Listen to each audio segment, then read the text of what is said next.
সম্মানিত উপস্থিতি, আল্লাহ সুবহানাহু ওয়া তাআলার ভালোবাসা যে কোনো মুমিনের সবচেয়ে বড় কামনা, সবচেয়ে বড় চাওয়া, সবচেয়ে বড় স্বপ্ন হওয়া উচিত।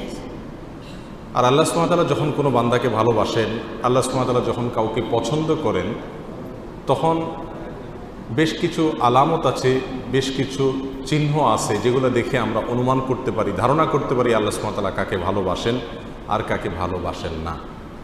আল্লাহ সুবহানাহু ওয়া তাআলার ভালোবাসার যে সকল আলামতের কথা নবী আলাইহিস সালামের হাদিসে এসছে, তার মধ্য থেকে আমরা 4টি আলামতের কথা আজকে উল্লেখ করব ইনশাআল্লাহ বিইذنিল্লাহ।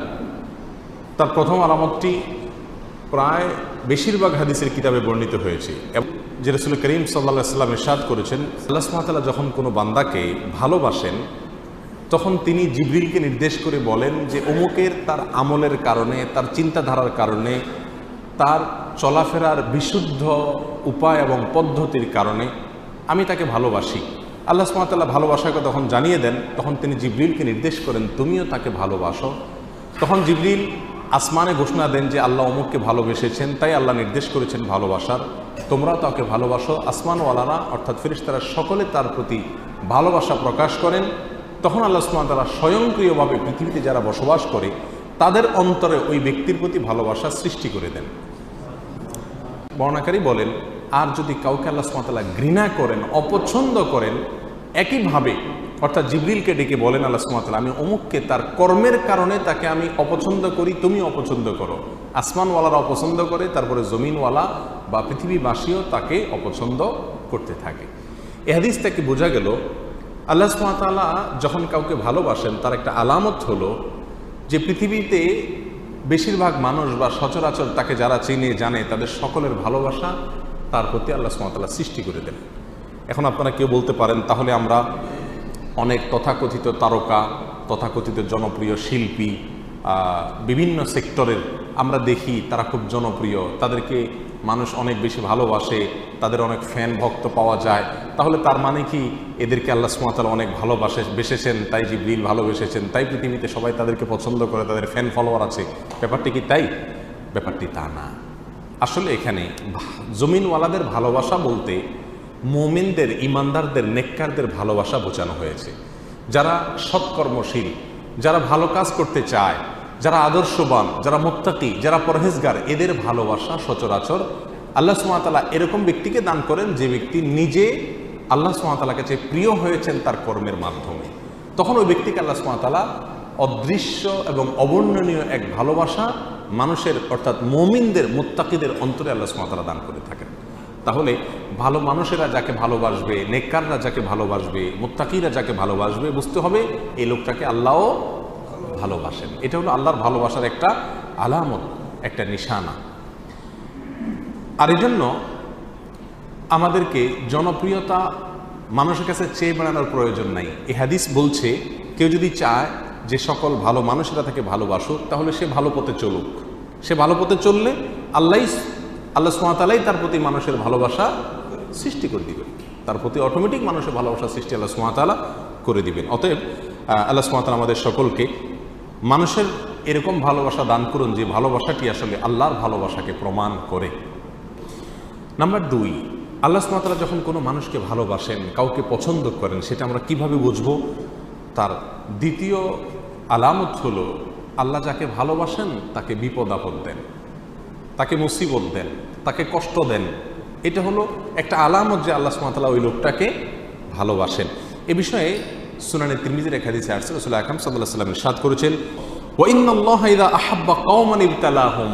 আর যখন আল্লাহ সুবহানাহু ওয়া তাআলা কোনো মানুষকে, কোনো জাতিকে ভালোবাসেন তখন তাদের পরীক্ষা নেন, তাদেরকে মুসিবত দেন, কষ্ট দেন, রোগে, শোকে, অসুবিধায় ফেলে নানাভাবে আল্লাহ সুবহানাহু ওয়া তাআলা তাদেরকে পরীক্ষা করেন।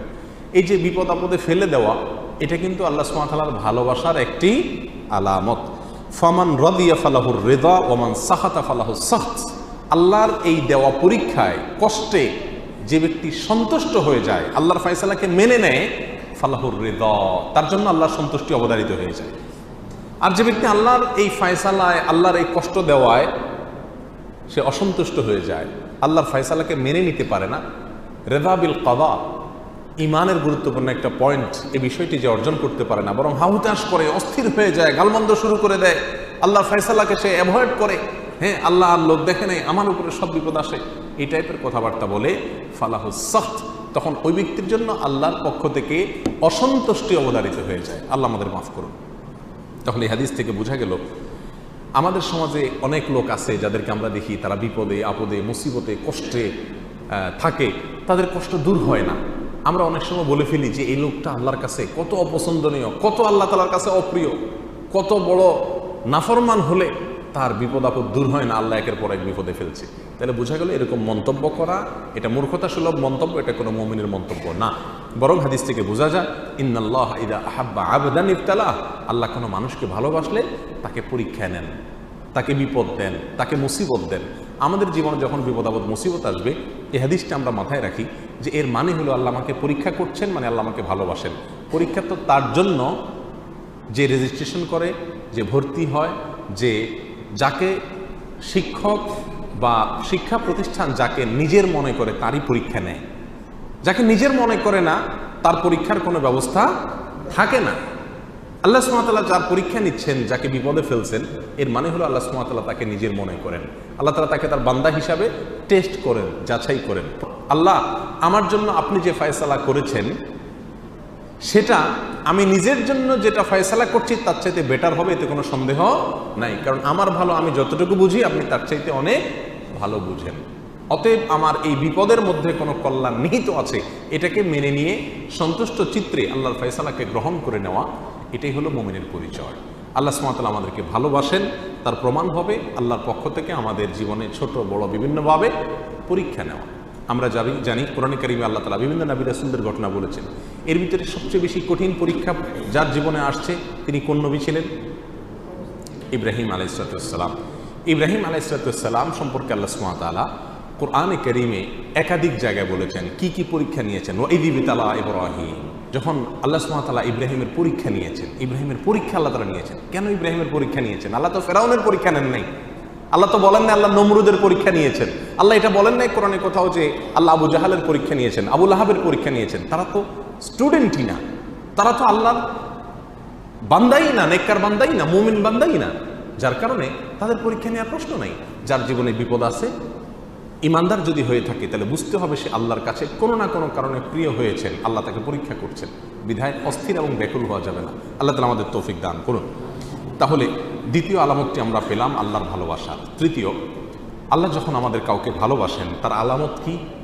এটা বড় জটিল আলামত, বড় কঠিন আলামত। তার আলামত হলো আল্লাহ সুবহানাহু ওয়া তাআলা তাকে দুনিয়া থেকে দূরে সরায় রাখেন, দুনিয়ার সাথে মিশে হাবুডুবু খেয়ে একাকার হয়ে যাওয়া থেকে আল্লাহ তাআলা হেফাজত করেন।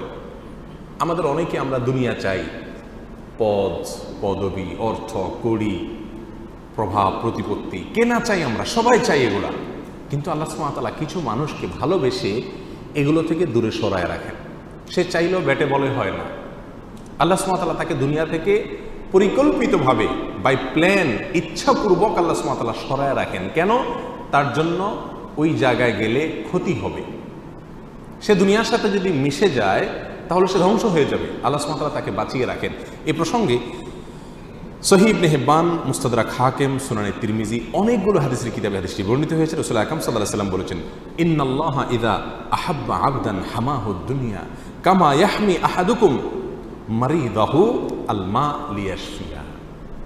তোমাদের কেউ, তোমাদের প্রিয়জনরা অসুস্থ হলে যেই রোগে পানি টাচ করলে অসুবিধা হবে তাকে যেরকম পানি থেকে তোমরা বাঁচিয়ে রাখো, আল্লাহ যখন কোনো মানুষকে ভালোবাসেন তার আল্লাহর ভালোবাসার মানুষটাকে আল্লাহ তাআলা দুনিয়া থেকে এরকম বাঁচিয়ে রাখেন, দুনিয়া থেকে আল্লাহ সুবহানাহু ওয়া তাআলা এরকম বাঁচিয়ে রাখেন। এখন চিন্তা করেন আপনার জীবনের যত অপ্রাপ্তি, আমাদের জীবনে যত অপ্রাপ্তি, যত চাওয়া আমাদের পূরণ হলো না, আল্লাহ সুবহানাহু ওয়া তাআলা যদি এটা আমাকে পরিকল্পিতভাবে ভালোবাসেন বিধায় আমাকে এখান থেকে সরিয়ে রাখেন, তাহলে আমি যা হারালাম তার চাইতে পেলাম অনেক বড় কিছু।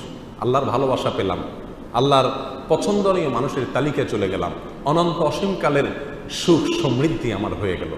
অতএব দুনিয়ার কোনো কিছু না পেলে মুমিন কখনো বিচলিত হয়ে পাগল পরা হয়ে যাবে না। আমরা যে অস্থির হয়ে যাই এটা হলো আমাদের ঈমানের দুর্বলতা, এছাড়া আর কিছু না। আল্লাহ সুবহানাহু ওয়া তাআলা আমাদের সকলকে বুঝার তৌফিক দান করুন। এ বিষয়ে বেশ অনেকগুলো হাদিস পাওয়া যায়, আমি শুধু একটি উল্লেখ করলাম। একই অর্থের একই বিষয়কে প্রমাণ করে নানামুখী বিভিন্ন রকমের হাদিস পাওয়া যায়। এই সবগুলো হাদিসের খোলাসা কথা একটাই, আল্লাহ তার প্রিয় বান্দাদেরকে সচরাচর দুনিয়া থেকে একটু দূরে রাখেন। এর মানে কিন্তু আবার এটা না যে আল্লাহ তাআলা কাউকে দুনিয়া দিলে তার মানে আল্লাহর কাছে সে ঘৃণিত ব্যক্তি না। আল্লাহ তার প্রিয় বান্দাদের কাউকে কাউকে দুনিয়া দিয়েছেন। যেমন ওসমান রাদিয়াল্লাহু তাআলা আনহু, তাকে আল্লাহ তাআলা দুনিয়া দিয়েছেন, আবার তাকে আল্লাহ ভালোবাসতেন। সুলাইমান আলাইহিস সালামকে আল্লাহ তাআলা দুনিয়া দিয়েছেন, আবার তাকে ভালোবাসতেন। দাউদ আলাইহিস সালামকে আল্লাহ তাআলা দুনিয়া দিয়েছেন, আবার তাকে ভালোবাসতেন। এভাবে বহু মানুষকে আল্লাহ সুবহানাহু ওয়া তাআলা দুনিয়া দিয়েছেন, আবার তাদেরকে ভালোবাসতেন। বিধায় যাদের পয়সা কড়ি আছে তারা সব আল্লাহর শত্রু এরকম মনে করারও কোনো কারণ নাই। তবে হ্যাঁ, সচরাচর বেশিরভাগ ক্ষেত্রে আল্লাহ সুবহানাহু ওয়া তাআলা যাদেরকে ভালোবাসেন তাকে দুনিয়া থেকে সরায় রাখেন। কারণ দুনিয়া যত দিবেন সে ভোগ করবে খুব সীমিত, হিসাব দিতে হবে অনন্ত অসীমকালে দাঁড়িয়ে অত্যন্ত কঠিন পরিস্থিতিতে।